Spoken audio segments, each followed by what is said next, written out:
Assalamualaikum warahmatullahi wabarakatuh. Nama saya Muhammad Lazwardi Firdaus dari kelas IF 4506 dengan NIM 13012135525. Dan di sini saya akan menjelaskan tentang alam dan manusia. Manusia dalam hubungannya dengan Allah berhubungan pula dengan alam sebagai sesama ciptaan Allah. Dalam berhubungan dengan Allah ini, manusia membutuhkan alam sebagai sarana untuk mengenal dan memahami Allah. Manusia juga memerlukan alam sebagai sarana untuk beribadah kepada Allah, misalnya pangan, papan, sadang, dan sebagainya. Berdasarkan Al-Quran, surat Al-Baqarah ayat 29, segala yang ada di bumi memang diperuntukkan untuk manusia. Namun demikian, tetap harus memperhatikan keterbatasan daya dukung lingkungan. Pemanfaatan yang melebihi batas dari daya dukung lingkungan, maka yang terjadi tentu merupakan kerusakan, dan pada akhirnya manusia juga yang akan menanggung akibatnya. Seperti yang terkandung dalam Quran surat Ar-Rum ayat 41. Kemudian tentang bentuk hubungan alam dan manusia. Apabila diperhatikan dalam bentuknya, hubungan manusia dengan alam dibagi menjadi 3, yaitu yang pertama, alam semesta berfungsi sebagai sarana untuk manusia untuk mengenal kebesaran dan kekuasaan Allah melalui alam semesta. Karena alam semesta adalah tanda-tanda ayat Allah, manusia dilarang memperhamba alam dan dilarang juga menyembah kecuali hanya kepada Allah Subhanahu wa Ta'ala yang menciptakan alam. Kemudian yang kedua, alam sebagai sumber daya.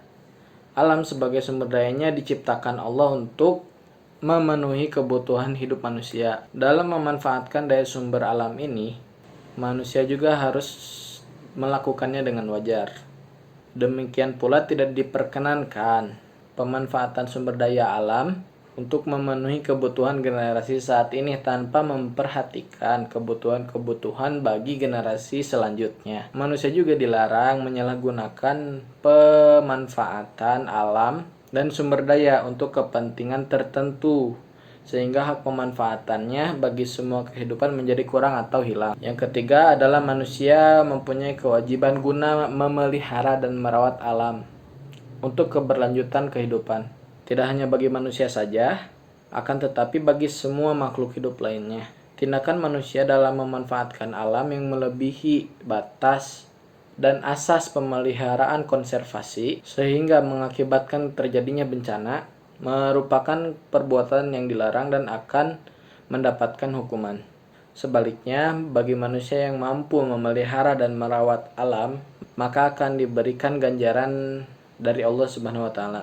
Para ahli fikih juga telah sepakat bahwa dalam pembuatan aturan kebijakan pemanfaatan sumber daya alam dalam tujuan kemaslahatan harus berdasarkan pada 3 asas, yaitu yang pertama, kepentingan masyarakat luas dan bangsa didahulukan daripada kepentingan pribadi dan golongan.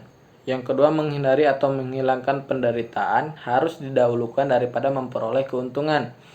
Dan yang ketiga, kehilangan atau kerugian yang lebih besar tidak dapat digunakan untuk menghilangkan kerugian yang lebih kecil, dan manfaat yang lebih besar untuk rakyat harus didahulukan daripada manfaat yang lebih kecil.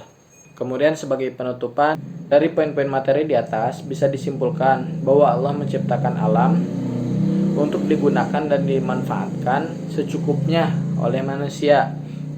Manusia juga harus bisa menjaga dan memelihara alam itu sendiri, karena pada akhirnya segala perbuatan yang dilakukan manusia akan kembali pada dirinya masing-masing sebagai pelakunya, baik itu yang baik atau yang buruk. Kemudian seberapa baik hubungan antar manusia dan antara manusia dengan alam merupakan gambaran atau manifestasi dari seberapa baik juga hubungan manusia dengan Al-Khaliq. Seringkali hubungan antara manusia dengan Allah hanya dipahami terpisah dengan perilaku duniawinya, sehingga hubungan itu tidak berdampak pada hubungannya terhadap sesama makhluk. Padahal Rasulullah SAW telah mencontohkannya bahwa berbuat baik atau saling menyayangi antar sesama manusia itu akan menyebabkan Allah juga sayang kepada kita. Hadis riwayat Tabrani. Demikian dari saya, mohon maaf bila ada kekurangan. Wassalamualaikum warahmatullahi wabarakatuh.